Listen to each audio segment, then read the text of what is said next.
বিসমিল্লাহির রহমানির রহিম। প্রিয় দেশবাসী, আসসালামু আলাইকুম। প্রিয় বাংলাদেশ এখন এক মৃত্যু উপত্যকা। জুলাই মাসে সংগঠিত গণহত্যায় 1000-এরও বেশি ছাত্র ছাত্রীকে শহীদ করা হয়েছে। দেশের ছাত্রছাত্রী তরুণ যুবকদের বিরুদ্ধে গণহত্যায় এ পর্যন্ত কমপক্ষে 40,000 মানুষ আহত হয়েছেন। হাসপাতাল কিংবা বাসায় বাসায় মৃত্যু যন্ত্রণায় কাতরাচ্ছেন হাজার হাজার মানুষ। রাজধানীর এমন একটি কলেজ, বিশ্ববিদ্যালয় কিংবা দেশের এমন একটি জেলা উপজেলাও খুঁজে পাওয়া যাবে না যেখানে কেউ হতাহত হননি। ঘরে ঘরে চলছে সন্তান স্বজনহারা পিতামাতা আত্মীয়দের আর্তনাদ। এমন নিষ্ঠুর পরিস্থিতিতেও দেশে কারফিউ জারি করে চলছে গণগ্রেফতার।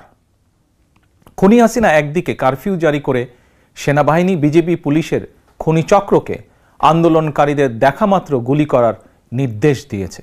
অপরদিকে গণহত্যায় শহীদদের স্মরণে কথিত শোক দিবস পালনের নাটক করছে। হাজারো মানুষকে খুন করে প্রায় 1.5 লক্ষ মানুষকে আহত করে লাখো কোটি পরিবারের শান্তি বিনষ্ট করেও খুনি হাসিনার কোনোই অনুতাপ নেই। অথচ রেলের ভাঙা কাজ দেখে গণহত্যাকারীর চোখে কুমিরের কান্না। প্রিয় দেশবাসী, অবৈধ ক্ষমতা টিকিয়ে রাখার অপচেষ্টায় খুনি হাসিনা জুলাইয়ের গণহত্যায় পুলিশ, বিজেপি, র্যাবের পাশাপাশি এবার সেনাবাহিনীকেও ছাত্রছাত্রীদের বিরুদ্ধে লেলিয়ে দিয়েছে। গণহত্যাকারী খুনি শেখ হাসিনাকে বাঁচাতে সেনাবাহিনী এখন নিজ দেশের জনগণের বিরুদ্ধে গোলাগুলি করছে আর শত্রুর সঙ্গে করছে গলাগলি। সেনা পরিবারের একজন সদস্য হিসেবে আমি সেনাবাহিনীর কর্মকর্তা এবং সদস্যদেরকে স্মরণ করিয়ে দিয়ে বলতে চাই, খুনি হাসিনার পৃষ্ঠপোষকতায় 2009 সালে বিডিআর পিলখানায় সেনা হত্যাযজ্ঞ চালিয়ে 57 জন সেনা কর্মকর্তাকে নির্মমভাবে হত্যা করা হয়েছিল। সেদিন নিজের সহকর্মীদের রক্ষা করতে আপনারা চূড়ান্তভাবে হয়েছিলেন ব্যর্থ। অথচ এখন সন্তান সমতুল্য ছাত্রছাত্রীদের বুকে গুলি চালিয়ে নিজেদের বীরত্ব জাহির করছেন আপনারা। বীরত্ব দেখাতে চাইলে অরক্ষিত সীমান্তে যান। জনগণ মনে করে দাবিদারি করতে করতে আপনারা নিজেদের স্বাধীনতা, সম্মান, সাহস এবং আত্মমর্যাদা হারিয়ে ফেলেছেন। সেনাবাহিনীকে বলবো, মিয়ানমারের সেনাবাহিনীর মতন নিজ দেশের জনগণের সঙ্গে যুদ্ধে লিপ্ত হবেন না। এতে কোনো বাহাদুরি নেই। অবিলম্বে ব্যারাকে ফিরে যান। প্রিয় দেশবাসী, ভাই ও বোনেরা, খুনি হাসিনাকে পদত্যাগে বাধ্য করতে জাতীয় ঐক্যের কোনোই বিকল্প নেই।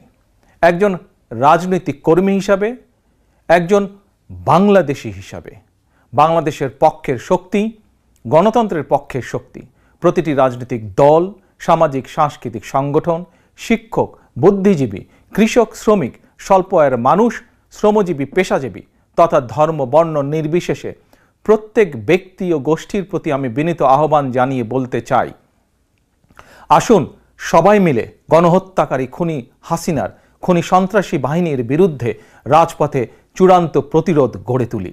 যার যা কিছু আছে তাই নিয়ে ছাত্র জনতার বৃহত্তর এই ঐক্যের আন্দোলনকে আমরা সফল করি। খুনি হাসিনাকে বিদায় করি, বাংলাদেশকে স্বাধীন করি আমরা। প্রিয় দেশবাসী, ভাই ও বোনেরা, তারুণ্যের শক্তি জেগে উঠেছে। গণহত্যা, গণগ্রেফতার চালিয়ে তারুণ্যের শক্তিকে আর রুখে দেওয়া যাবে না।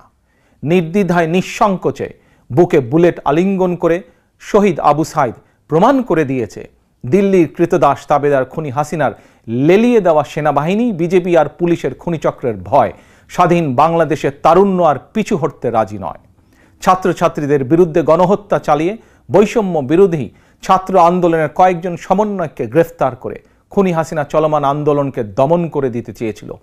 কিন্তু এখন সারা দেশের প্রতিটি জেলা, উপজেলা, ইউনিয়ন, পাড়া, মহল্লা, শহর, নগর, বন্দর কোথাও কোনো এলাকায় সমন্বয়কের অভাব নেই। একজন গ্রেফতার হলে সঙ্গে সঙ্গে আরেকজন ছাত্র কিংবা ছাত্রী সমন্বয়কের দায়িত্ব গ্রহণ করে আন্দোলন অব্যাহত রেখেছেন। খুনি হাসিনা পতনের এই আন্দোলন এভাবে এখন সারা দেশে স্ফুলিঙ্গের মতন ছড়িয়ে পড়েছে। হাসিনার পতন না হওয়া পর্যন্ত ছাত্র জনতার ঐক্যের এই আন্দোলন আর থামবে না। প্রিয় ভাই ও বোনেরা, হাসিনা একজন ঠান্ডা মাথার খুনি। খুনির কাছে খুনির বিচার সম্ভব নয়। গণহত্যাকারীকে বিদায় না করা পর্যন্ত গণহত্যার বিচারও সম্ভব নয়। সুতরাং ছাত্রছাত্রী হত্যার সুষ্ঠু এবং নিরপেক্ষ বিচার নিশ্চিত করতে হলে, গণহত্যায় মারাত্মকভাবে আহতদের সুচিকিৎসার ব্যবস্থা নিশ্চিত করতে হলে এবং আন্দোলনকারী সকল ছাত্রছাত্রী শিক্ষার্থীর ভবিষ্যৎ নিরাপত্তা নিশ্চিত করতে হলে, শহীদের স্বপ্নের বৈষম্যহীন বাংলাদেশ গড়তে হলে গণহত্যাকারী মাফিয়া খুনি হাসিনাকে ক্ষমতা থেকে বিদায় করতেই হবে।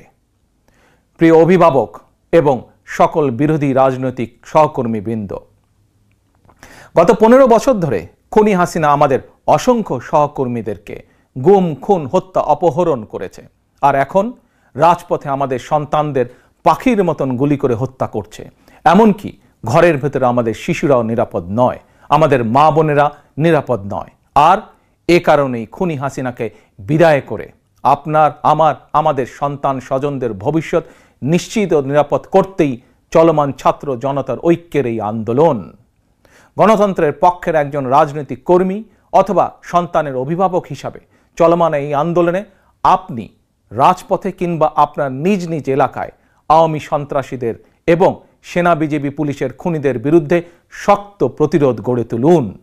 একজন গ্রেফতার হলে বৈষম্য বিরোধী ছাত্র আন্দোলনের মতন সঙ্গে সঙ্গে আরেকজন দায়িত্ব নিন, নেতৃত্ব নিন, নেতৃত্ব দিন।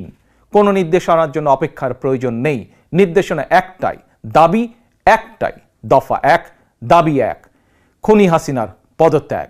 খুনি হাসিনা বিদায় না হওয়া পর্যন্ত ছাত্র জনতার এই ঐক্যের আন্দোলন চলবেই চলবে। আমাদের ছাত্রছাত্রীরা জীবন দিয়ে শিখিয়ে দিয়ে গিয়েছে, আমাদের সন্তানেরা জীবন দিয়ে দেখিয়ে দিয়ে গিয়েছে। ঐক্যবদ্ধ প্রতিরোধ গড়ে তুলতে পারলে খুনি হাসিনার বিদায় সময়ের ব্যাপার মাত্র, ইনশাল্লাহ। সর্বশেষে খুনি হাসিনার বিরুদ্ধে তারুণ্যের এই চলমান আন্দোলনে কবি রকিব লিখনের একটি সাহসী পংক্তিমালা দিয়ে আমি শেষ করতে চাই। যদি তুমি ভয় পাও তবে তুমি শেষ, যদি তুমি রুখে দাঁড়াও তবেই তুমি বাংলাদেশ। আল্লাহ হাফেজ। বাংলাদেশ জিন্দাবাদ, বাংলাদেশ জাতীয়তাবাদী দল জিন্দাবাদ।